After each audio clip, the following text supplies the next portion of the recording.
صل على محمد وعلى آل محمد كما صليت على إبراهيم وعلى آل إبراهيم إنك حميد مجيد. اللهم بارك على محمد وعلى آل محمد كما باركت على إبراهيم وعلى آل إبراهيم إنك حميد مجيد. سورہ النحل آیت 41 سے پارہ نمبر 14 روبما ہجرت کا بیان شروع ہو رہا ہے۔ ہجرت کسے کہتے ہیں؟ ہجرت اللہ کی خاطر دشمنوں کی مخالفت، لوگوں کی مخالفت پر اللہ کے حکم سے ایک ایسی جگہ جہاں علم، ایمان، عمل، اس پر عمل ممکن نہ ہو، علم و عمل ممکن نہ ہو، مشکل ہو، اللہ کے حکم سے ایسی جگہ، ایسے مکان، ایسی جگہ چلے جانا جہاں علم و عمل میں آسانی ہو۔ جیسے رسول اللہ صلی اللہ علیہ وسلم کا مکہ سے مدینہ ہجرت کرنا، اسی طرح مختلف انبیاء کا ہے، ابراہیم علیہ السلام کا اور دیگر کا ہجرت کرنا۔ ہجرت صرف مکانی ہی نہیں ہوتی، ہجرت ایون جسمانی بھی ہوتی ہے، ہجرت گناہوں سے بھی ہوتی ہے، ہجرت روحانی بھی ہوتی ہے، لیکن اصل ہجرت یہی ہے کہ ایک جگہ سے دوسری جگہ موو کر جانا، اور کس کی خاطر؟ دین بچانے کی خاطر۔ اور یہ ایون اولاً تو یہ بلاد کفر سے بلاد اسلام کی طرف موو کرنے کو کہتے ہیں، لیکن یہ بعض اوقات ناگزیر حالات میں ایون بعض مسلمانوں کے گھروں میں بھی ایسے ہو جاتا ہے کہ ایک جگہ علم عمل کی بہت تنگی ہے، ٹارچر ہے، تو کیا حکم ہے کہ ایسی جگہ سے چھوڑ دو، ایسے ماحول سے نکل جاؤ، کیونکہ ماحول کا بہت اثر ہوتا ہے۔ وہ بنی اسرائیل کا واقعہ ہمیں اس میں بہت سارے اسباق ملتے ہیں۔ وہ 99 قتل کر کے توبہ کرنا چاہتا تھا، لیکن 100واں قتل کر بیٹھا۔ کیوں؟ ماحول کی وجہ سے چھوڑ ہی نہ سکا۔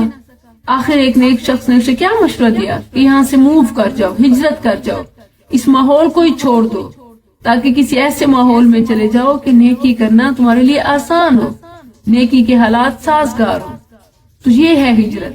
اس لحاظ سے دیکھا جائے تو ہجرت کی ضرورت ہم سب کو بھی ہے، گناہوں سے نیکیوں کی طرف، جھوٹ سے سچائی کی طرف، برائی سے نیکی کی طرف، اور پھر ایون ایسی جگہیں، ایسے مقامات، ایسے گھر، ایسے لوگ چھوڑنے کی ضرورت ہے جو گناہوں کا بہانہ بن جائیں، نیکیوں میں رکاوٹ بن جائیں۔ اس کی بہت زیادہ فضیلت ہے۔ اس سے پہلے سورۃ النساء اور دیگر میں آپ پڑھ چکی ہیں، یہاں وہی دوبارہ ریوائز ہو رہی ہے۔ اور کیوں ہو رہی ہے ذرا آپ پیچھے دیکھیں، کیا بات تھی کہ اس کے بعد فوراً ہجرت کا ذکر آیا؟ آخرت کا انکار تھا، اسی طرح رسول اللہ صلی اللہ علیہ وسلم کی رسالت کا انکار تھا، توحید کا انکار تھا۔ ان حالات میں جو شخص نبی صلی اللہ علیہ وسلم پر ایمان لاتا، توحید کا اقرار کرتا، آخرت کی باتیں کرتا، اسے ہی جھوٹا کہہ دیا جاتا، اور اپنی سچائی پر، اپنے جھوٹ کی سچائی پر قسمیں اٹھائی جاتی۔ پھر آپ آخری آیت دیکھیں پچھلے سبق کی، وَأَقْسَمُوا بِاللَّهِ جَهْدَ أَيْمَانِهِمْ لَا يَبْعَثُ اللَّهُ مَن يَمُوتُ۔ پھر اللہ عز و جل نے انہیں جو جواب دیے، بلکہ یہاں تک فرمایا کہ إِنَّمَا قَوْلُنَا لِشَيْءٍ إِذَا أَرَدْنَا، جسے تم ناممکن سمجھتے ہو نا، وہ تو ایک کن کا محتاج ہے، کن فیکون۔ پھر فرمایا کہ ایسے لوگ کیا کریں، انہیں تو بات سمجھ آ گئی ہے، اب جنہیں سمجھ نہیں آئی ان سے کیسے بچیں؟ ہجرت۔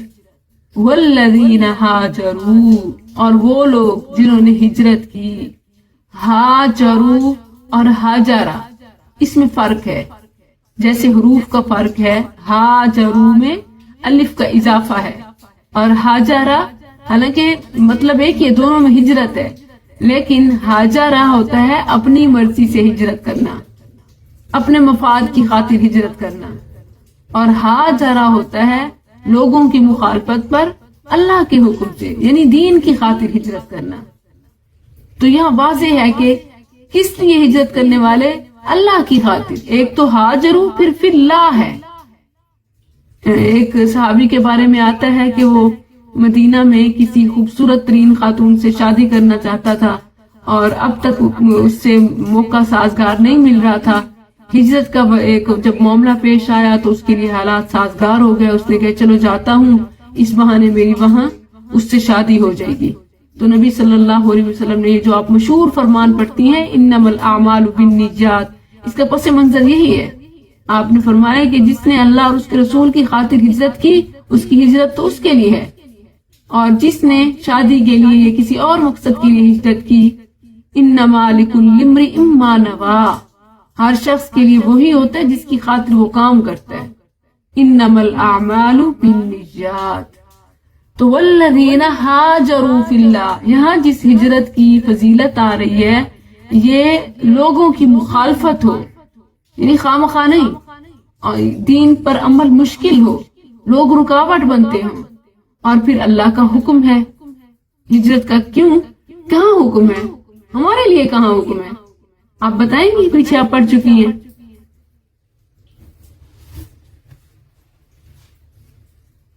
ایسی آیات بھولنے کی نہیں ہے. ان آیات کا خاص طور پر میری زندگی میں, میرے علم و عمل میں بڑا کردار ہے. یہ وہ آیات ہے جی سورہ بقرہ کے آخر میں بھی آیا ہے نا, جو عمل کرے مرد یا عورت ہجرت کرے. شاید آپ سورہ آل عمران کا آخر بتا رہی ہیں. بالکل, بقرہ ہے, آل عمران, ٹھیک ہے. اور سورہ نساء میں آیا ہے, سورہ نساء میں بھی آیا. سورہ نساء میں الفاظ ہیں درجات من ومغفرۃ ورحمہ.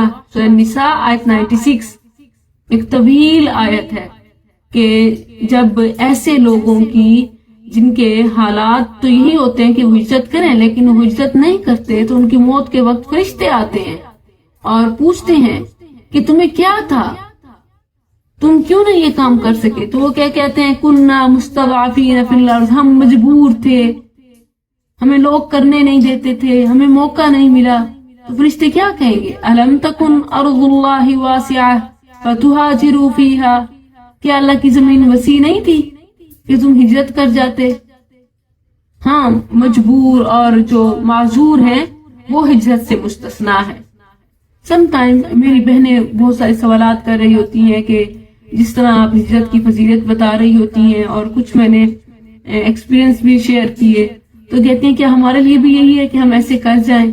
اولاً تو یہ کہ جب میں دیکھتی ہوں کہ وہ فائنینشیلی بھی انڈیپینڈنٹ نہیں ہے, اور پھر اسی طرح بچوں کی تربیت کے مسائل, بچوں کی ذمہ داری, اور بہت ساری چیزیں ایسی ہوتی ہیں کہ ایون اسپرچولی بھی, ایمانی عملی طور پر بھی, جسمانی طور پر بھی, مالی طور پر بھی میں اپنی بہنوں کو اتنا سٹرونگ نہیں دیکھتی کہ انہیں کہوں کہ ہاں واقعی جہاں پر ظلم و تشدد ہو رہا ہو, جہاں آپ کے لیے علم و عمل پر عمل مشکل ہو, علم و ایمان پر عمل مشکل ہو, وہاں موو کر جائیں.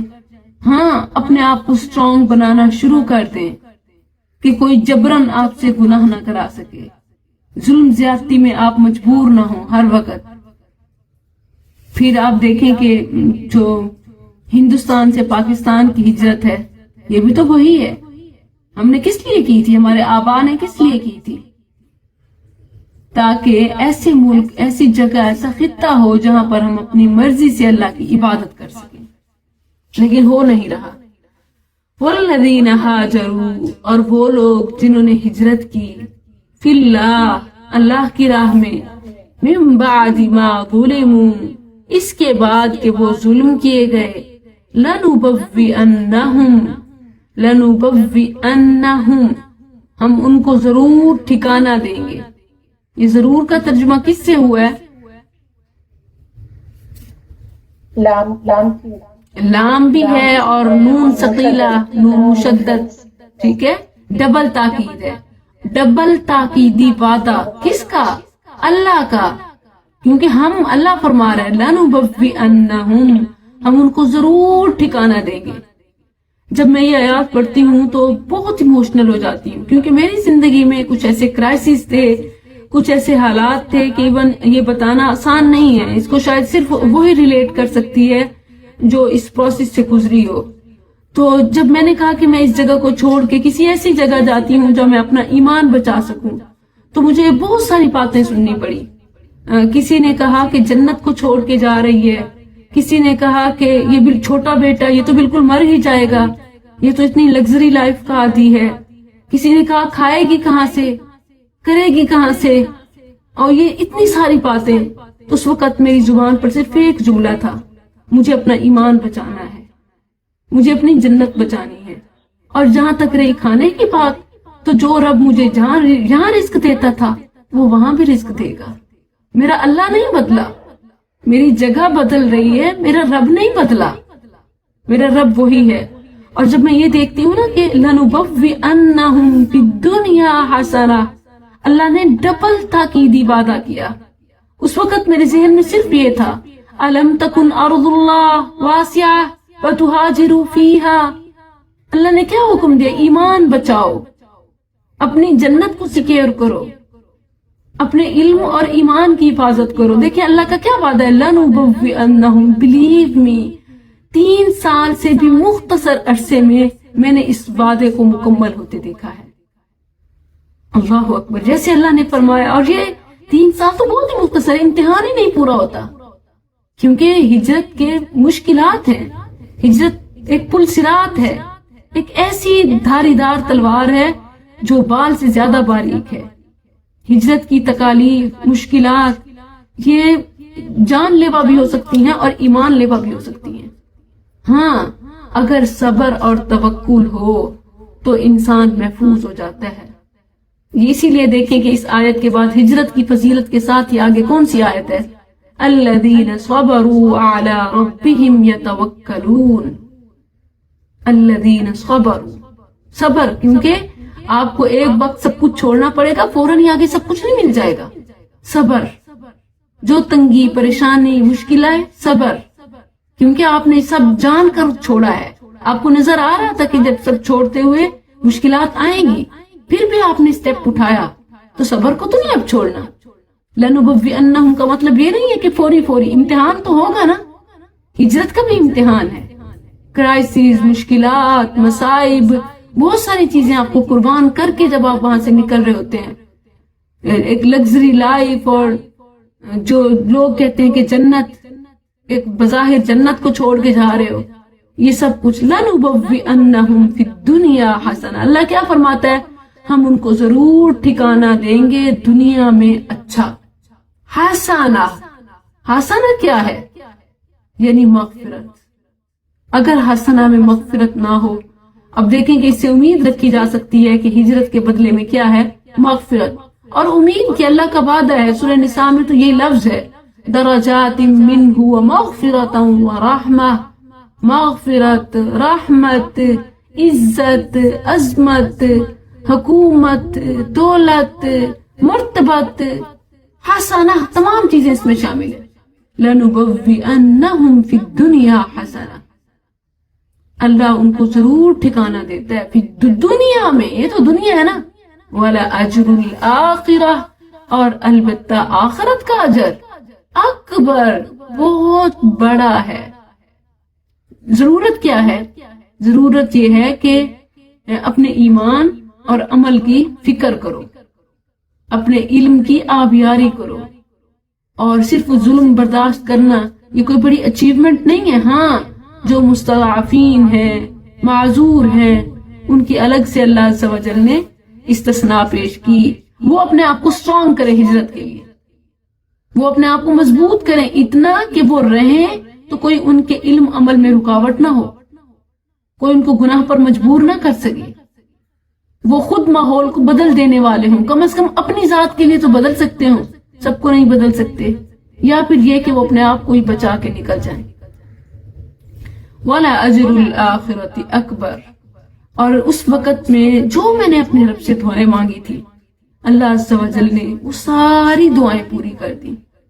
میں نے دعا مانگی تھی کہ یا اللہ، میں یہ سب کچھ تیری خاطر چھوڑ کے جا رہی ہوں، یہ چیزیں کبھی مجھے یاد نہ آئیں، حسرت نہ ہو میرے دل میں کہ فلاں فلاں فلاں میں وہ میرے پاس تھا، میرے پاس نہیں ہے،